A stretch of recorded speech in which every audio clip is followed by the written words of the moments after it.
and welcome to ShanghaiEye. I'm Wang Ying. Hello there, I'm He Jian.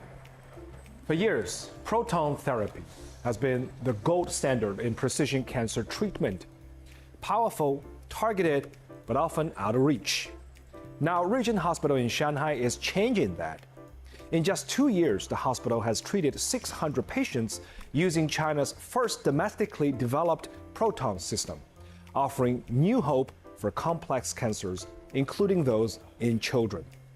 Zhang Hong takes us inside the high-tech push, making world-class care more accessible and the patients whose lives are being changed one proton at a time.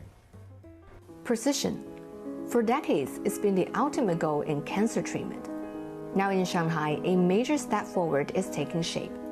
In just 2 years, Ruijin Hospital has used its homegrown proton therapy system to treat 600 patients, covering nearly 50 types of cancer, from tumors near the brain or heart to pediatric cases. So what is proton therapy and why does it matter? Put simply, proton therapy is a form of radiation therapy, but instead of X-rays, it uses high-energy proton beams. The advantage lies in precision.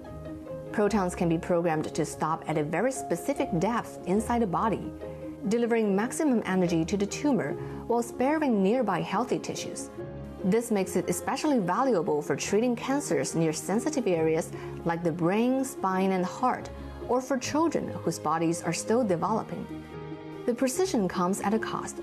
A full course of proton therapy can cost $100,000 to $200,000 US in countries like Israel, the US, and the UK.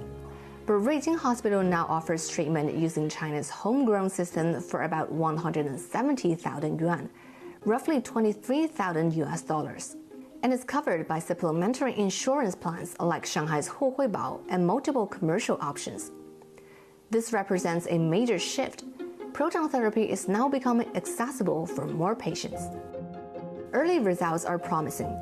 So far, over 95% of tumors have been successfully controlled, and no patients have experienced severe side effects from the proton therapy. 5-year survival data isn't available yet, but short-term outcomes suggest it's both safe and effective. Precision isn't just about technology, it's about expertise. Dr. Chen Jiayi, director of Ruijin Hospital's radiotherapy department, says every treatment plan is personalized. This is especially important for breast cancer patients who've had implants, metal clips, or tissue expanders inserted during surgery, each of which affects how radiation should be delivered. 非常认真的把这些金属材质按照它的说明书在我们的治疗系统中建模，后面呢我们就会总结出来，它总共就那几种品牌。那我们现在不管接收到全国各地哪个单位治疗过的患者，它的这些植入的材质，我们基本上都已经建过模型了，所以我们这样治疗的准备工作就非常快，所以我们应该说整体的效率就明显的增加。我们在临床试验期间，我们每天呢最多完成的是22例病人，现在呢我们平均每天呢能够做43例病人，预期到今年的8月份以后呢，我们争取每天呢能够实现70例及以上的患者的治疗。Ruijin currently runs 2 treatment rooms, with a 3rd launching soon. 最短期的目标呢，就是我们可能在今年年底以前，会使得我们的360度舱呢也能够投入临床使用。那么第2步呢，瑞金院呢将会在整个15-15期间，还会和爱普强和中科院一起联手合作呢，我们会再用其他的粒子治疗技术呢来去治疗肿瘤，我们还会探索新的方法。当然，在这个基础上呢，我们也很希望呢，像已经很成熟的质子治疗，不仅在瑞金院，在其他医院呢也能够去使用。While high-tech breakthroughs are reshaping cancer care, another quiet revolution is happening in children's healthcare.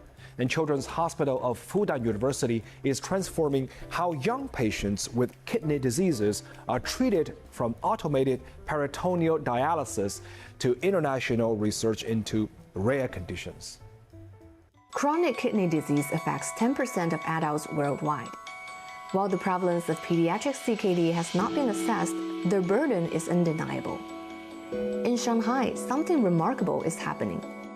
At Children's Hospital of Fudan University, new treatments, global partnerships, and smart technology are giving children with kidney disease a better future. For children with kidney failure, dialysis can mean survival.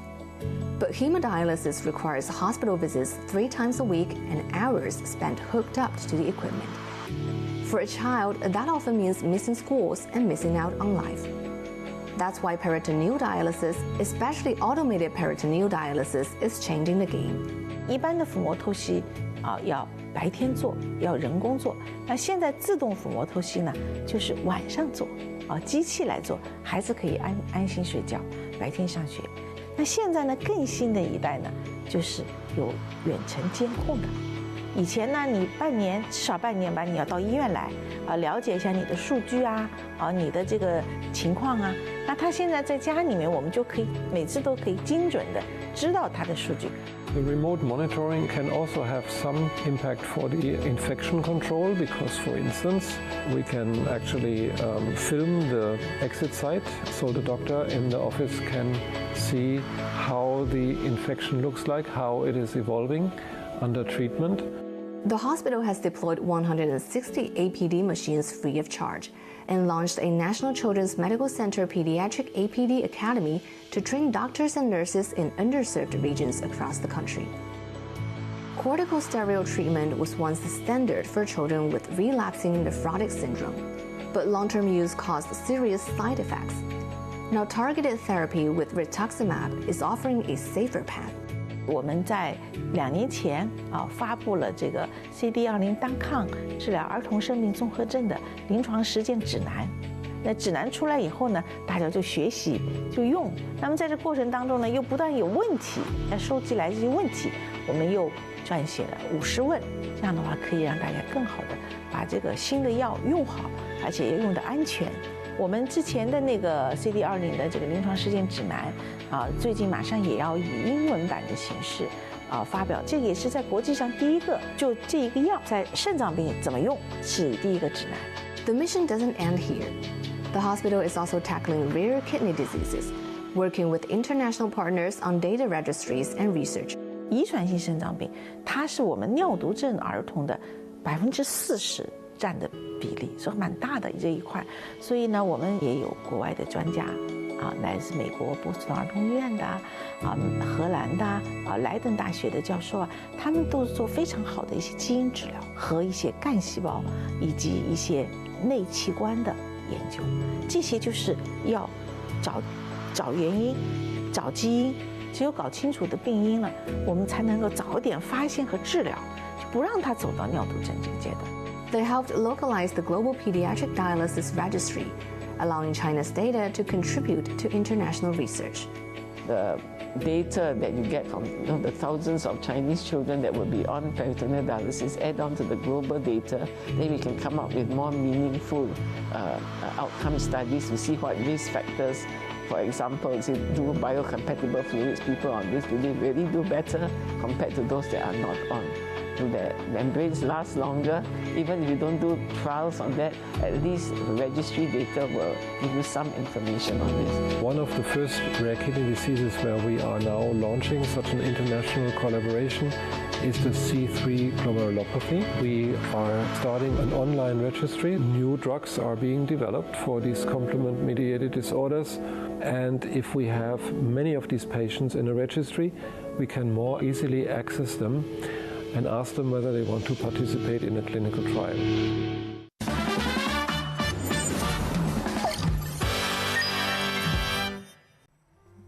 Moving on to Shanghai A to Z section. In our previous episode, we offered a guide on how to use domestic courier services. And today we will talk about sending packages from China to other parts of the world. In addition to international companies such as DHL, UPS, and FedEx, domestic companies such as SF Express and China Post are also popular choices for international shipping. China Post provides postal services by its EMS division, which stands for Express Mail Service. If you choose SF Express or EMS, you can do it online through their WeChat mini programs. The courier will come to your location to pick up the package. The process is basically the same as sending domestic packages. The postal service is cheaper, although it has longer delivery times. Here is a guide on sending a package from a local post office. And remember to bring your passport. First, the staff will inspect your items. Some goods like fruit, fresh meat, liquids, and creams are prohibited. So don't seal the package until it has been inspected at the post office. The staff will then help you pack your items, and you will be charged for the box. Freight fees are based on the weight of your package and the chosen shipping service. After that, you will need to provide information about the sender and the recipient, including name, address, postal code, phone number, etc., as well as a description of the items to be shipped. And finally, pay the postage fee. If you've got a question for us, you can find us on all the socials. We'd love to hear from you. You can find all our content online as well and join us here on Dragon TV Monday to Friday. Thank you so much for watching and see you next time.